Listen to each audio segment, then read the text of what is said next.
మనం చూస్తున్నాము పెద్ది నుంచి చిక్రీ ఫుల్ సాంగ్ రిలీజ్ అయింది. సో నేల మీద కూర్చొని స్టెప్ వేస్తారు కదా చరణ్ అన్న, దానికి చాలా మంది ట్రోల్ చేస్తున్నారు.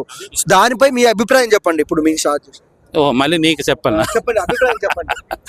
నీకు ఒక దాన్ని ట్రోల్ చేస్తున్నారంటే ఖచ్చితంగా అది వైరల్ అయ్యేది, వైరల్ మూమెంట్ ఖచ్చితంగా అది వస్తుంది. దానికి ఫర్ ఎగ్జాంపుల్ మీకు ఒకటి చెప్తా. ఏది మన వాల్తర్ వేరేలో పార్టీ సాంగ్ వచ్చినప్పుడు నేను ఆర్ఎఫ్సీలో షూట్లో ఉన్నా. అప్పుడే రిలీజ్ అయిన సాంగ్. ఒక ఆర్టిస్ట్, ఒక ఫేమున్న ఆర్టిస్ట్ నా దగ్గరకు వచ్చి, ఏంటి గురుగారు ఇలాంటి సాంగ్ చేశారు, ఇప్పుడు ఎందుకు ఈ ఏజ్లో ఇలా చేయడము, ఆయన ఏదో మామూలు చేసుకోవచ్చు కదా, ఇలాంటి సాంగ్ ఏంటి నాకు అడిగితే నేను ఒకటి ఏం చెప్పాను తెలుసా? అరే చిరంజీవి గారికి 30 years లోపు ఉన్న వాళ్ళు, అంటే 30 years పైన ఉన్న అందరూ కూడా చిరంజీవి గారి ఫ్యాన్స్ అని. ఈ 30 years లోపు గీత ఉంటుంది, అంటే యూత్ అనేది ఒకటి ఉంటుంది, టీనేజర్స్ యూత్, వాళ్ళని కూడా ఈయన వైపు లాక్కోవడానికి ఆ పార్టీ సాంగ్, ఈ లవ్ సాంగ్ ఇలాంటివి పెడతారు. ఈ పార్టీ సాంగ్ ఖచ్చితంగా హిట్ అవుతుంది, మీరు అలా మూసుకొని చూడండి అని చెప్పి ప్యాకప్ అయిన తర్వాత ఆ సాంగ్ పెట్టుకొని నేను హెడ్ఫోన్స్ పెట్టుకొని నేను ఇంటికి వచ్చా. మళ్ళీ రెండో రోజు షూట్కి వెళ్ళేటప్పుడు నేను చెప్పాను morning, song super duper hit song, అది మీరు అంత తక్కువ అంచనా చేయకండి, మీరు ఫ్యాన్ కాబట్టి వాళ్ళకి అన్నారు.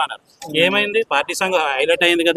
మొన్న వచ్చిన మేసాల పిల్లకి ఎంతమంది ట్రోల్ చేశారు. అదే ఏది మనకి ప్రోమో రాగానే ఇదేందుకు, ఇదేం సాంగ్, ఇదేందుకు అన్నారు. ఇప్పుడు ఏమైంది? లక్షల మంది రీల్స్ చేస్తున్నారు. సో ఈ సాంగ్ కూడా ఆల్రెడీ స్టార్ట్ అయిపోయింది, ఆల్రెడీ స్టార్ట్ అయ్యింది. సో ఇక్కడ ఏంటంటే ఒకటి చెప్తా. ఇందాకే ఒక ఆవిడ్ని, మీకు తనూజా గేమ్ అప్పుడు నచ్చిందా ఇప్పుడు నచ్చిందా అని అడిగితే, మాకు అప్పుడే నచ్చింది ఇప్పుడు నచ్చలేదు అన్నారు. నాకు ఏమనిపించింది తెలుసా?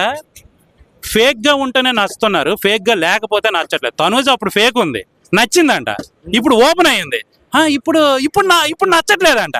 అంటే వీళ్ళని మోసం చేయడం తప్పులేదని నాకు అనిపించింది.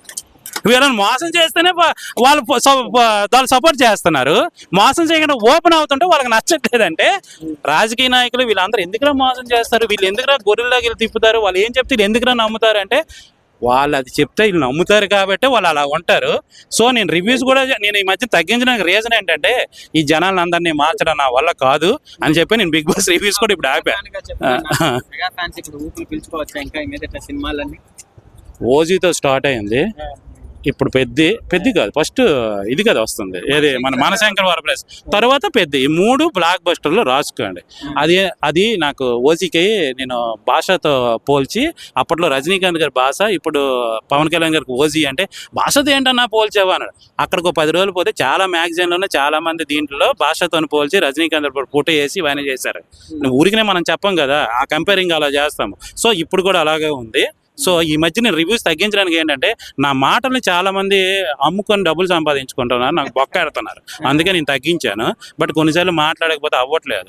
ఓజీకి కూడా నేను మాట్లాడడానికి రావడానికి రీజన్ ఏంటంటే హరిహర వీరమలకి నేను అలాగే వేరే థియేటర్లో చూసి నేను చెప్పలేకపోవడం వలన దానికి చాలా బొక్కెట్టేశారు. అది మళ్ళీ జరగకూడదని ఓజీకి వచ్చాను, ఓజీ చెప్పాను. అంటే ఒక సినిమా బాగుంది అనేటప్పుడు దానికి చెప్పేటప్పుడు అది బతకాలి. ఈరోజు దానికి 100 కోట్లు వస్తుందా 50 కోట్లు వస్తుందా అని అడిగిన వాళ్ళు 350 కోట్లు పైన వచ్చింది. వీళ్ళే 50 కోట్లు ఎక్కడ వస్తుంది, ఏం బాగుంది, అది అసలు సినిమానే కాదు అన్నారు. ఏమైంది ఫైనల్గా? అందుకే బాగుని సినిమాని భగవంతుడు కూడా ఆపలేడు, బాగులేని సినిమాని అంతమంది భగవంతులు వచ్చినా ఇంకా ఆపలేరు. పెద్ద సినిమాని ఆపలేరు. అది చాలా ఎవరైతే రంగస్థలంగా బిఫోర్ రామ్ చరణ్ యాక్టింగ్ బాగలేదు, సరిగ్గా చేయడని మాట్లాడుకున్న వాళ్ళందరికీ రంగస్థలంతో ఆయన సమాధానం చెప్పాడు. ఈరోజు మళ్ళీ పెద్దకి అలాగే అంటే అంతకు మించి చెప్తాడు. అన్నింటికి మంచి ఈరోజు ఒకటి చెప్తా. పాన్ ఇండియాలో ఈరోజు మన సినిమాలు ఆడుతున్నాయి అంటే దానికి రీజనే రామ్ చరణ్, అల్లు అరవింద్ గారు. వీళ్ళిద్దరికీ రుణపడి ఉండాలి. ఫస్ట్ అల్లు అరవింద్ గారికి రుణపడి ఉండాలి, తర్వాత రామ్ చరణ్కి రుణపడి ఉండాలి. ఎందుకు అంటే అల్లు అరవింద్ గారు ఆ రోజు డేర్ స్టెప్ తీసుకొని 50 కోట్లు పెట్టకపోయి ఉంటే, ఒక మంచి డైరెక్టర్ రాజమౌళి గారు లాంటి వ్యక్తి మన సినిమా చేస్తే అన్ని కోట్లు వస్తాయా మనకి అని ఆ విషయం కూడా తెలియకుండా ఉండిపోయే వాళ్ళం.